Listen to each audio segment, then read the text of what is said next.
Ang mga videong inyong matutunghayan ay para lamang sa mga taong matatagang loob dahil maaari itong magdulot ng disturbance sa inyong mahimbing na pagtulog.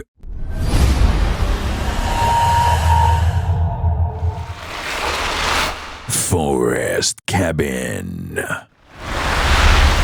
Isang Spanish couple ang nag-e-explore sa iba't ibang lugar para sa mga misteryosong bagay. Isang cabin ang narentahan nila para sa gabi upang doon sana sila magpahinga. Pero hindi pala magiging tahimik ang gabi nila dahil habang nasa third floor sila sa kanilang kwarto, may mga ingay silang narinig na nanggagaling sa ilalim nila. Inimbestigahan nila ang lugar at eto ang nangyari. Con cuidado, cielo. No se ve nada abajo. Escucha, cielo. Shh.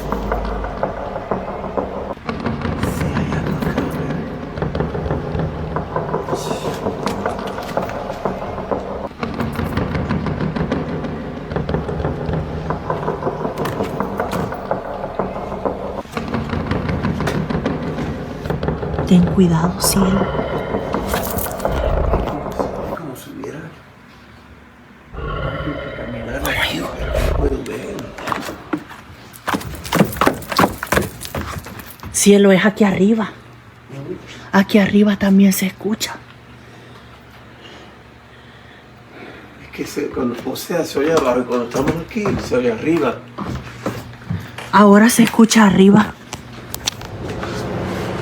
Habang pababa pa lang sila ng hagdan, maririnig mo na ang ingay na parang may kumakatok. Ngunit nang makarating sila sa parte ng cabin kung saan nanggaling ang ingay, wala naman silang nakita.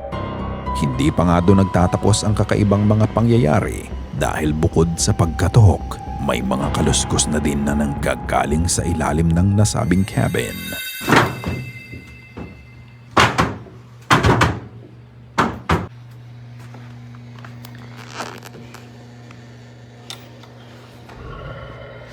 ¡Ay! Uy. ¿Me escuchaste? Dentro del jacuzzi, ¿no? No sé. ¿Qué hay ahí, cielo?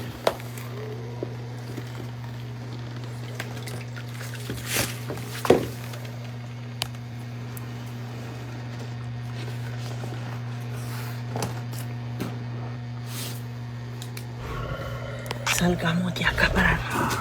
Ahora se escucha arriba. Oye, arriba que se está escuchando, padre. ¿Y aquí qué hay acá?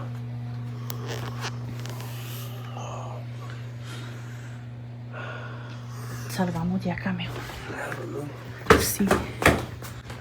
Ahora se escucha arriba. Arriba, ¿qué será? Gente, rentamos una cabaña aquí en Atlanta y nunca pensamos que nos íbamos a encontrar con Entonces, tremendo susto acá. Wow, cielo. Dahil nga sa mga ingay at mga pagkalabog nilang narinig, buong gabi silang hindi nakatulog dahil na din sa takot at kaba nila. Kinaumagahan tinignan ng mag-asawa kung may iba pang taong nagrenta sa katabi nilang cabin, pero makikita mong abandonado ito. Ano sa tingin nyo mga ka-goosebumps ang may gawa ng ingay sa cabin nung gabi na yon? Mga espiritu kaya silang naabala kaya ginambala din sila ng mga ito? Ikaw na ang humusga. The bathroom window. Ang videong ito ay galing kay Henny nang mag-video siya sa loob ng kanyang banyo. She usually posts random stuff sa kanyang page, pero nothing out of the ordinary ang karamihan sa kanyang videos hanggang something unusual happened.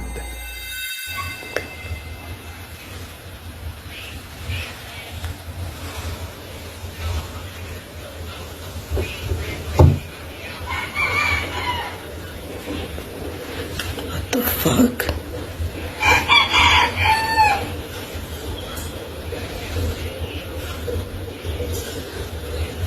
What?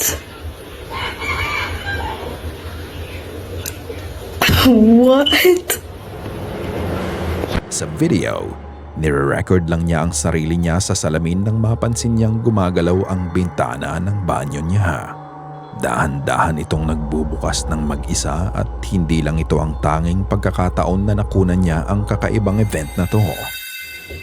Bro. Did y'all see that shit? It's still going. Bye. Katulad ng naunang video, ganun din ang nangyari sa ikalawang video. Ang nakakapagtaka, umaga nang mangyari ang mga kakaibang paggalaw ng bintana. Bukod doon, hindi din automatic na nagbubukas ang bintana nila. Kailangan mong itulak to pataas para magbukas. Ano sa tingin mo ang pangyayari na to? Tinutulungan ba siya ng multo na buksan ang bintana ng banyo para pasingawin ang amoy nito? The Curtain. Ang babae sa video ay kakatapos lang mag-shower nung gabing nag-record siya. Habang nagpapatuyo siya ng kanyang buhok ay sinabayan niya ito ng pagkanta, ngunit napahinto na lang siya sa kanyang ginagawa nang mangyari to.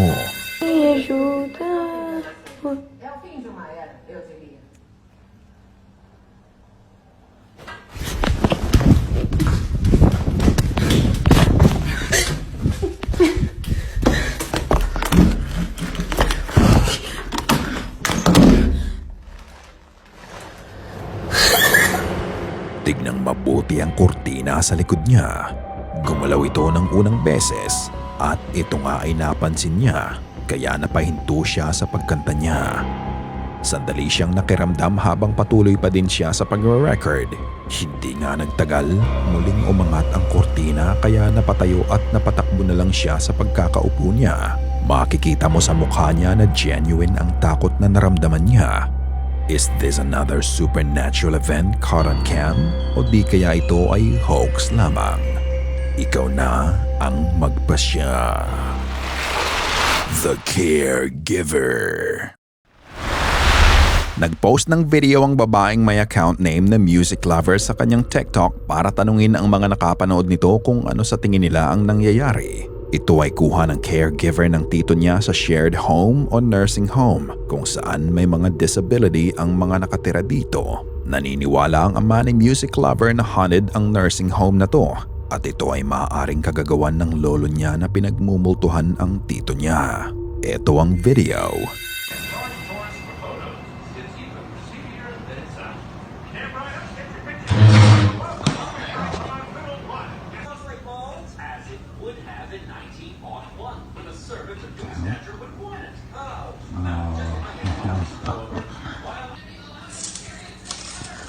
Oh, dear Jesus. Oh, hell no. No freaking way. Ang unang kakaibang pangyayari ay ang kusang paggalaw ng upuan sa lamesa. Ito ay gumalaw papunta sa direksyon niya. Mabilis na na-cut ang video at ang sumunod na nangyari ay habang iniikot ng caregiver ang camera. Makikita mo dito na unti-unting nagbubukas ang isa sa mga kitchen drawer. At ang kakaiba at pinaka-nakakatakot sa lahat, nang videohan ng caregiver ang pinto sa kwarto ng tito niya, makikita mo na unti-unting nagpipil ang litratong nakatape dito.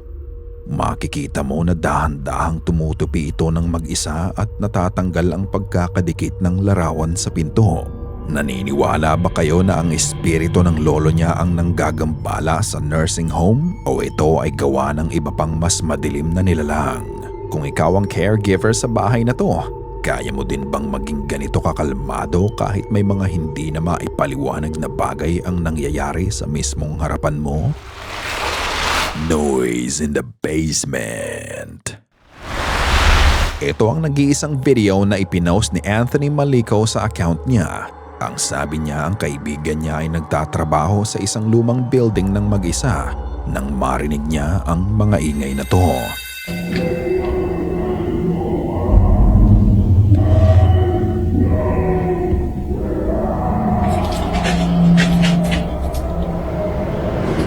Sa basement, maririnig mo ang ingay na parang chanting sounds na nanggagaling sa mismong loob ng building.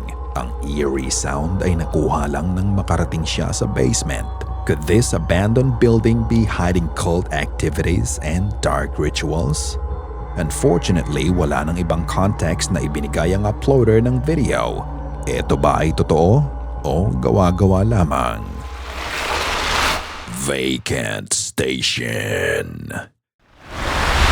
In this short video na ipinost ni Jay Brown noong September last year, you'll get to know why working the night shift as a nurse is terrifying. Ang video na ito ay sinend sa kanya ng isa niyang katrabaho nang maisipan itong mag-video sa isang bakanting nursing station. Ito ang na-capture ng camera niya.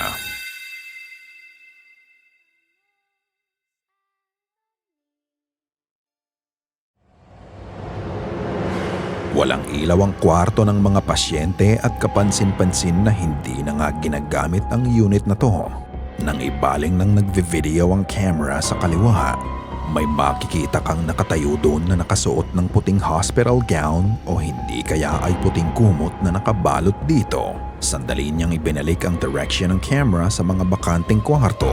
At nang maitutok niyang muli ang camera sa kaliwa, ang figurang nakaputi ay nawala na. Wala naman dapat ibang tao o pasyente doon dahil nakasarado ang unit. At ang mas nakakatakot ay kung paano nawala agad ang figura nang muling maibaling ang camera doon. Mabilis lang ang pangyayari pero kung tao man ito ay makikita mo pa din sana kung saan nagpunta to. Sa tingin niyo ba ay kaluluwa ito ng dati nilang pasyente na namatay sa hospital na yon o hindi kaya ay ang kasama lang ng katrabaho niya na nagsuot ng puti para takutin ang mga makakapanood nito? Ikaw na ang magpasya. Hospital Security. Isang lalaki ang nagtatrabaho bilang security sa hospital sa South Carolina na hindi niya na pinangalanan pa. Ayon sa kanya, kasama sa trabaho nila na mag-rounds pati na din sa 4th and 5th floor ng hospital kahit na ang parte ng hospital na yun ay hindi na ginagamit pa. Dagdag pa niya, ang 5th floor ay dating psychiatric ward at maraming pasyente ang namatay doon. Ngayon, ang dalawang palapag ng hospital na to ay ginagamit na lang para tambakan ng mga gamit. Marami ng kakaibang mga nararamdaman ng guard tuwing nagra-round siya. Isang gabi, ito ang nangyari sa trabaho niya. So, I heard something coming from out of this room. I'm recording, just in case anything happens. But yeah, doing my patrol, heard something up here.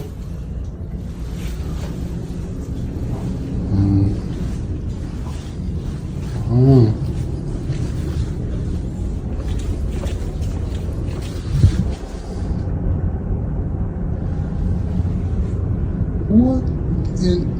Nope. Oh, fuck no. Pumasok siya sa isang kwarto dahil may narinig siyang ingay dito. Ang tanging andun lang ay ang mga mannequin na ginagamit ng mga medical staff sa kanilang CPR training. Bukod sa mga humming sounds na sinabi niya ay hindi siya. Pagkalabas niya doon ay napalingon siya muli sa kwarto at makikita mong nakatayo na ang isa sa mga mannequin na kanina lang ay nakahiga. Mapapansin mo din na bigla na lang namatay ang ilaw dito. Matapos nang nangyari, isang katrabaho niya ang nakapagsabi sa kanya na ang housekeeping room ang isa sa pinaka-active na lugar sa buong hospital. Kaya isang gabi ay pinuntahan niya ito para tignan kung totoo ang balita. So, here I am. This is housekeeping, just a USSC. Oh, it's open. I thought it was locked. So they said what you do is turn off the light and then just wait. But I'm not about to stand in here. So what I'm going to do instead is I'm going to turn off the light and then slide my phone in the door and see what happens. So here we go. Light off.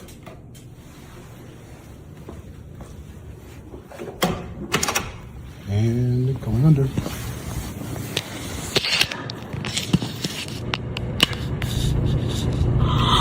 Now tell me if y'all see or hear anything. 'Cause I ain't going in there.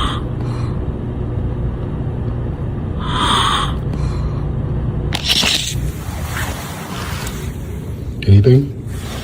Maliit lang ang housekeeping room. Nang silipin niya to ay makikita mong wala namang ibang tao doon. Ngunit nang patayin niya ang ilaw at ipinasok ang cellphone niya sa ilalim ng pinto, may maririnig kang heavy breathing. Now tell me if y'all see or hear anything.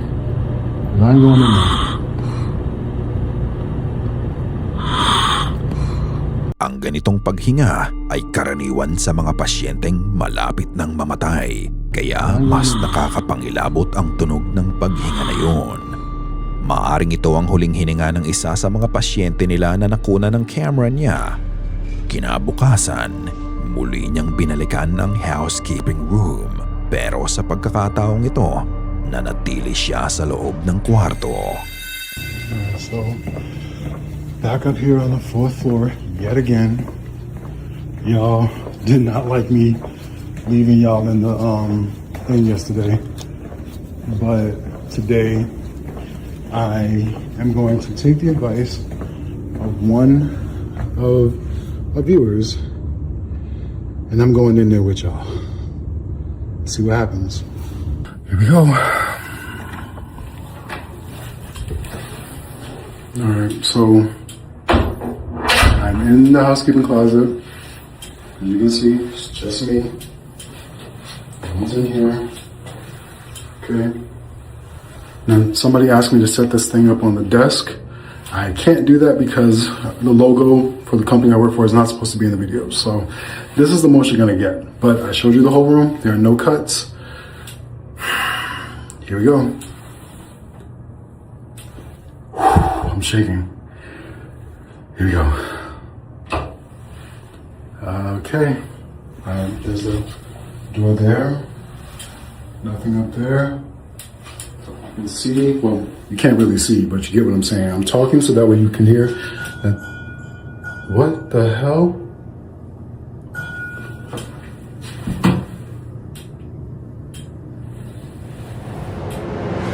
Habang nakikiramdam siya sa loob ng madilim na kwarto, bigla na lang nag-ring ang bell sa labas malapit sa nursing station. Napatulala na lang siya sa narinig niya. Ngunit hindi pa niya dito inihinto ang pag-iimbestiga niya dahil nang sumunod na gabi, muli niyang binalikan ang lugar para ipakita ang bell at ang mga sumunod na mangyayari ay siguradong magbibigay ng kilabot sa kanya. This is the belly I was talking about yesterday. That was what we heard, and that shit was Y'all hear that?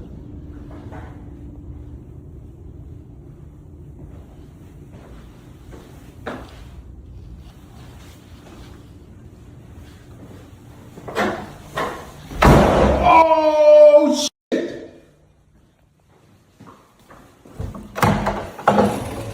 No.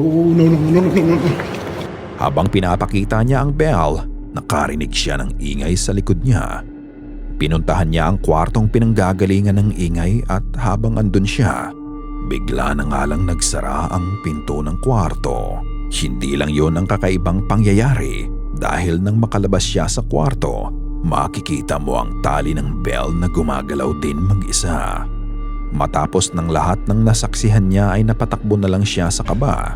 Ito ba ang dahilan kung bakit hindi na ginagamit ang 4th floor at ang 5th floor ng hospital? Naniniwala ka bang haunted ang mga palapag na to? Katulad ng lagi kong sinasabi, ikaw na ang magpasya. Ikaw na ang bahalang humusga. Sana ay kinilabutan ka sa mga video na aming itinampok ngayong gabi.